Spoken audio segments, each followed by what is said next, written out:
Hey guys, it's Melvin7 here, and today I'm bringing you my match preview of the Crystal Palace vs Manchester United game that kicks off at I think 5:30 on Saturday. Now, before we get into this, I'm going to make a point and you'll understand why if you let me finish. So, we've just signed Memphis Depay. Now, the reason I'm bringing that up is because it will spur wingers, or this is what I'm hoping, or wingers, Ashley Young, Juan Mata's playing as kind of a winger, obviously on the right, and Di Maria, and maybe even Januzaj if he gets a chance, but I don't think he will. But it'll spur them on to up their performances because they know competition for places is now going to be even hotter next season because you've got Depay there, so there's a lot more to fight for. Depay's had a wonderful season, and if he can bring half of what he's done for PSV to us, he'll definitely be a first choice winger. But of course, we have to wait and see. But still, these wingers will hopefully up their performance. Now, we'll get onto the threats that Crystal Palace have. Well, actually, we'll go on the form. The form of both teams, all right? People obviously know Manchester United have lost 3 in a row, but something that isn't as mentioned as frequently, so have Crystal Palace. They've come on the back of 3 defeats, same as Manchester United. So in terms of form, neither side are in great form. So that's out of the way now. We'll go on to Crystal Palace's, where I think their threats will come from. So I personally think Jedinak is one of their key players, and he's going to be a key component to beat us, all right? Literally, the thing we struggle with is defending set pieces and defending counter-attacks. Jedinak is he's deadly at taking free kicks. He's a free kick specialist. He's good at corners as well. So if they get a free kick like West Brom did, then, you know, they can win. Literally, they can score and then try and park the bus, which is what I think they will do. Now, parking the bus, you need pace on the counter. They've got that. Yannick Bolasie, Wilfried Zaha, 2 key players that I can see doing damage against us if we don't score early on, but I'll get onto that later on. So yeah, Wilfried Zaha, former players usually end up scoring against their former teams. I mean, Danny Welbeck did it with us this season. David Luiz did it against Chelsea in the Champions League. You know, there's a lot more cases there just off the top of my head.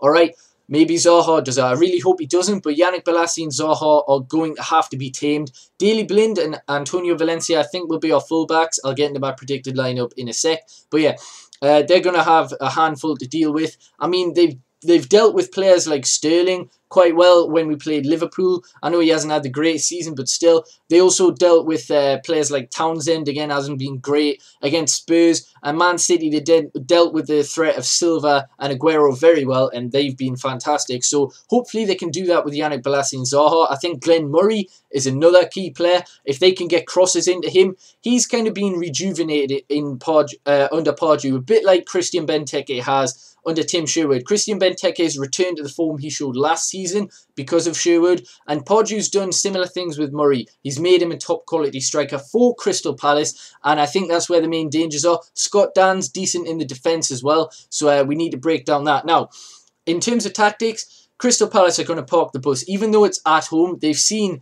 that, well, surely they'll have seen that Manchester United have lost 3 games against teams that have sat back and countered, which is exactly what I see Palace doing. They're not going to be as effective as West Brom because Tony Pulis is the master of that. He's brilliant at organising a defence, so I think they're going to try and do it. They'll be a little bit more attackive though, because that's the kind of style Pardew likes. He doesn't like to be too defensive. He'll still want to go at us, so he'll use players. Maybe even Dwight Gale might play, all right? So he might have 3 trying to get up. Maybe Glenn Murray won't even start, so Dwight Gale could be another one that we might have to watch out for. But anyway, in order to break it down, we need quick, slick passing. We need like direct style of play. We need players who can beat the defender with like a yard of space to get in behind them. We really need that to break down teams that park the bus. You need to be intricate. You need to be quick. You need to get a fast start. We need to get an early goal. If we don't, then I can see a similar scenario to the West Brom game, or we'll nick it 1-0, or Crystal Palace will. Literally, if we can't get an early goal, this is going to be decided by like 1 goal because it's inevitable we'll give away a free kick, all right? So I reckon Palace will score, and it'll go one of 2 ways. We'll get the early goal, and then Palace will be forced to attack a bit more. A lot more space will be created. We'll get 3 or 4, and we win 3 or 4-1. Or we can lose 1-0 like we did against West Brom.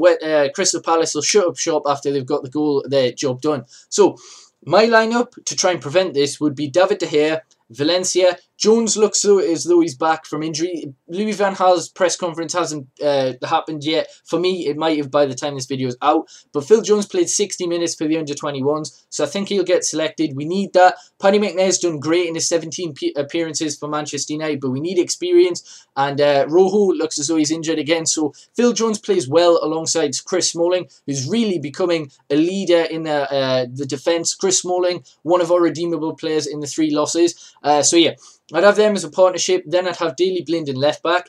This is where it gets interesting. I would have Ander Herrera in CDM. I don't think Carrick's going to be back. I don't think Shaw's going to be back in left back. So we're going to have to use Ander Herrera. Then I'm going to say Wayne Rooney. The reason for this is we don't have anyone else. Like, literally, you'll understand in a sec. We could push Mata there, but then that would mean Januzaj has to play on the wings and stuff like that. I don't think that'll happen. I think Wayne Rooney and Angel Di Maria, they're very attacking, but we don't need a player like Fellaini. He's brilliant at bringing the ball down, chesting it, you know, heading the ball in the back of the net, but we don't need that against teams who park the bus. We need quick, intricate, direct styles of play, quick passes, quick pace, you know, and Fellaini, that's just not his game. So I would play Angel Di Maria there. I would play Ashley Young in left wing, so we've got even more pace. Then the other side, I'd have Mata, and then I'd have RVP up top. He was our best player against West Brom. Very unlucky not to score. Obviously, he missed the penalty, and Louis van Gaal took him off penalty duties, but he deserved to score, and he played very well, considering he's just came back off a long-term injury. So, I'll play him again. That will be my starting 11. My prediction, I'm going to be bold. I'm going to say we're going to get that early goal, and we're going to win 3-1. Really hope we do. Hopefully, Chelsea can beat Liverpool as well, so top 4 is secured this week, if that happens, because mathematically, we'll be 7 points ahead with 2 games left. And then we can focus on Arsenal and then maybe even play players like Andros Pereira for the last game of the season against Hull. So my prediction is 3-1. Let me know what you think. Where do you think the threat's going to come from? Do you agree with me? How do you think we should line up? Shit like that. What is your prediction? Hopefully you have enjoyed. And yeah, I'll have my actual BPL predictions, the full video out tomorrow. I think I usually have it out on Saturday at 7. So hopefully you do enjoy. And yeah, peace.